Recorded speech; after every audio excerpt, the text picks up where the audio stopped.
राधे राधे दोस्तों, जय श्री कृष्णा। कैसे हैं आप सब? कान्हा जी की कृपा से आप सब अच्छे होंगे और आपका एक बार फिर आपके अपने चैनल कन्नू बाबू एंड कान्हा जी की सेवा में स्वागत है।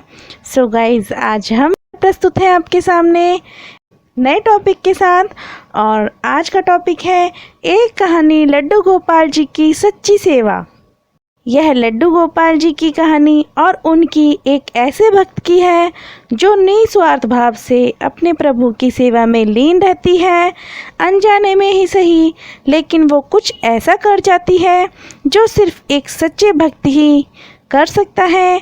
और फिर श्री कृष्ण के बाल स्वरूप लड्डू गोपाल जी की अपार कृपा उस पर ऐसी बरसती है। तो चलिए अब इस कहानी का आरंभ करते हैं। एक समय की बात है, एक गांव में दो वृद्ध स्त्रियां रहती थीं। दोनों का इस जगत में कोई नहीं था। वह दोनों एक दूसरे का सहारा बनकर बड़े प्रेम भाव से रहती थीं। हालांकि धर्म से दोनों अलग अलग थीं, लेकिन विचार से एक ही थीं। उनमें से एक महिला हिंदू धर्म की थी और दूसरी महिला जैन धर्म की थी। दोनों अपने अपने धर्म के हिसाब से प्रभु की आराधना क्या करती थीं।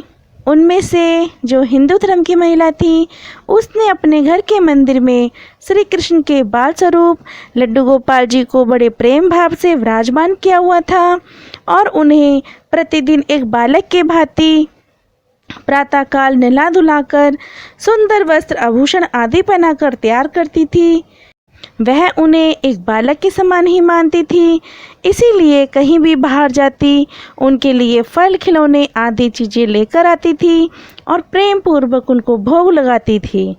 इसी तरह वह दोनों महिलाएं एक दूसरे के परस्पर सहयोग से अपना सुखमय जीवन व्यतीत कर रही थीं। वो दोनों जब पूजा पाठ एवं सभी कामों से मुक्त होती थीं, तब बचा हुआ समय एक दूसरे के साथ सुख दुख बांटते हुए व्यतीत करती थीं। कुछ समय बीतने के बाद श्रावण मास में हिंदू महिला को तीर्थ यात्रा पर जाने का अवसर मिला। तब उसने अपनी अति प्रिय उस जैन धर्म की महिला से भी चलने के लिए कहा। चूँकि वृद्ध अवस्था अधिक होने के कारण वह चलने फिरने में असमर्थ थी, इसलिए उसने जाने से मना कर दिया और कहा कि सखी, मुझे चलने फिरने में परेशानी होगी, इस कारण तुम्हें भी तीर्थ यात्रा में विघ्न रहेगा। तब वो हिंदू महिला उदास मन से तीर्थ यात्रा पर अकेले ही जाने को तैयार हो गई और जाते वक्त उसने उस जैन महिला से कहा, सखी, मैं एक माह के लिए तीर्थ यात्रा पर जा रही हूँ। तुम मेरे आराध्य श्री कृष्ण बाल स्वरूप लड्डू गोपाल का ध्यान रखना। उन्हें बिल्कुल एक बालक की तरह स्नेह देना। प्रतिदिन स्नान कराकर सुंदर वस्त्र आभूषण पहनाकर भोग लगाना। उस जैन महिला ने सब बातें सुनी और बोली, हाँ सखी, तुम चिंता मुक्त होकर तीर्थ यात्रा को जाओ। मैं तुम्हारे लड्डू गोपाल जी का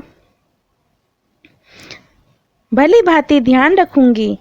इतनी सब बातें बताकर वह महिला तीर्थ यात्रा को निकल गई और जैन महिला ने सारा कार्यभार अपने संधेने में ले लिया और बड़े उत्साह और उमंग के साथ सुबह खुद नित्य कर्म से निर्वृत्त होकर लड्डू गोपाल जी के स्नान की तैयारी में लग गई।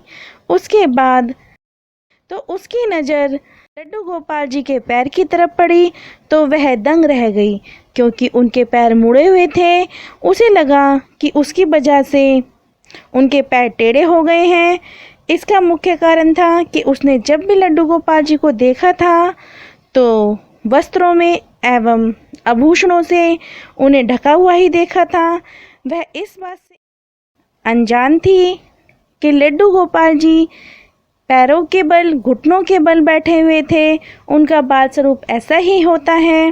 वह बहुत परेशान हो गई और सोचने लगी कि मैं अपनी सखी से क्या कहूँगी। उसने इतने विश्वास के साथ मुझे ये जिम्मेदारी दी थी और मैंने लड्डू गोपाल जी की देखभाल सही से नहीं की। यह सब सोचकर वह चिंतन में बैठी ही थी कि उसे याद आया, उसकी सखी ने कहा था कि लड्डू गोपाल जी सिर्फ एक प्रतिमा ही नहीं बल्कि जीवित होते हैं। बस फिर क्या था। उसने निश्चय किया कि दिन प्रतिदिन उनके पैरों की मालिश करेगी और वह दिन में कई बार ऐसा करने लगी। और जैसे कि श्री कृष्ण का स्वभाव है, वो है ही इतनी कृपालु दयानिधि, उस वृद्ध महिला की इस नादान भक्ति से वशीभूत होकर उन्होंने उस पर अपनी अपार कृपा लौटा दी। और एक दिन वह महिला रोज की भांति प्रातःकाल उठकर लड्डू गोपाल जी को नहलाने का प्रबंध ही कर रही थी कि उसकी नज़र लड्डू गोपाल जी के पैरों पर पड़ी। उसने देखा कि लड्डू गोपाल जी के पैर ठीक हो गए हैं। यह सब देखकर वह वृद्ध महिला खुशी से फूली न समाई और ये सारा वाक्य सुनाने के लिए अपनी सखी का बेसब्री से इंतजार करने लगी। कुछ समय पश्चात जब वह हिंदू धर्म की महिला तीर्थ यात्रा पूर्ण करके वापस आई तो सबसे पहले वो अपने लड्डू गोपाल जी के दर्शन को लालायित थी। और जैसे ही उसने लड्डू गोपाल जी को देखा तो वह आश्चर्य में पड़ गई। उसने देखा कि लड्डू गोपाल जी खड़े हुए थे। उसने सोचा कि शायद यह लड्डू गोपाल मेरे नहीं हैं और अपनी सखी के पास जाकर सब पूछा। तब उस जैन धर्म की महिला ने सारा वाक्य उसे सुनाया।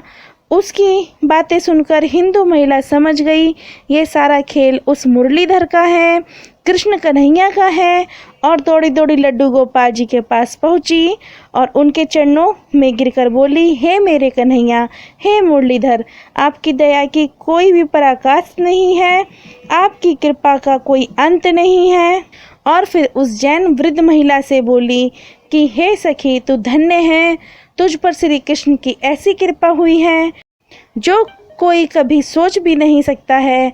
तुझे नहीं पता कि हमारे लड्डू गोपाल जी के पैर तो ऐसे ही थे, उनका बाल स्वरूप बैठी हुई अवस्था में है, लेकिन तेरी भक्ति ने उनके इस स्वरूप को बदल दिया, उनके पैरों को सीधा कर दिया। बोलो वृंदावन बिहारी लाल की जय, राधे रानी सरकार की जय। सो गाइज, आपको ये मेरी कहानी, मेरी कथा कैसी लगी? अच्छी लगी तो मेरे चैनल को सब्सक्राइब कीजिए, लाइक कीजिए, शेयर कीजिए, कमेंट कीजिए और सबसे विशेष सूचना बेल आइकन को प्रेस कीजिए ताकि मेरी सारी वीडियो की नोटिफिकेशन आपके पास तुरंत पहुँचे। तो गाइज, मिलते हैं नेक्स्ट वीडियो में। तब तक के लिए राधे राधे, जय Shri Krishna. Thanks for watching.